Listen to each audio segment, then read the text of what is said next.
Gautam Buddha was a great teacher. His teachings were written down by his students into various books called the Sutras. The Sutras were translated into many other languages, but not in Japanese language in earlier age. Tetsuzen was a young Japanese and a Buddhist priest and a monk.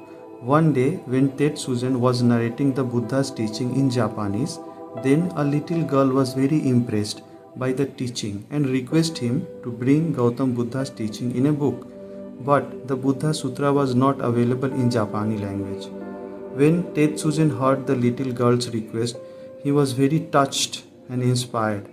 He said to himself, just like this little girl, there must be so many children and adults who would want to read the great Buddha Sutra on their own language.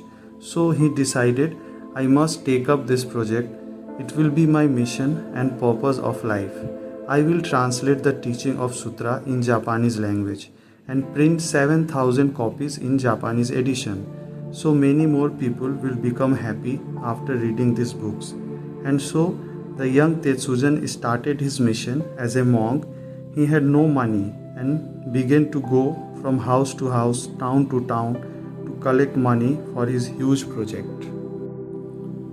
Some people would say this is really a crazy project. This will take your entire life to print 7,000 copies. But Tetsuzen was determined to make it happen.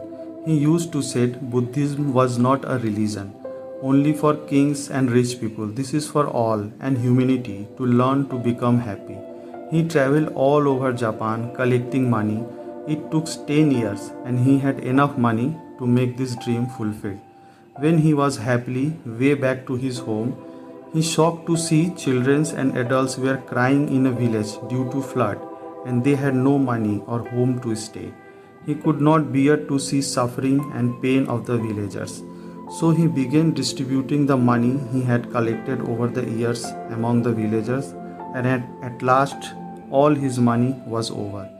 He once again started his journey across Japan, collecting money, visiting villages to town, and accepted whatever he received by bowing down to each donor. Several years later, he had collected enough money for his mission, but once again disaster hit the village.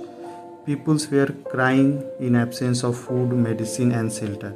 Seeing all this, Buddhist monk Tetsuzen gave away all his money to the villagers to buy food and medicines. But this time again the monk did not regret. He told to himself that helping poor is extreme social work, that what Buddha always taught. Once again after all this year, the monk started his mission. For the third time he tried, and finally over 20 years after the first made his decisions to translate the sutra into Japanese, he was able to complete his project and 7,000 copies were ready. The book traveled from town to town, spreading the knowledge of the Buddhist Sutra to common people across Japan. The Japanese tell their children that Tetsuzen's compassion, generosity, and perseverance were remains in the Sutra. In our life, we fail sometime and give up trying for another time, but the failure is the key to success. If we keep trying, we definitely achieve what we want. Thank you for watching. Stay happy.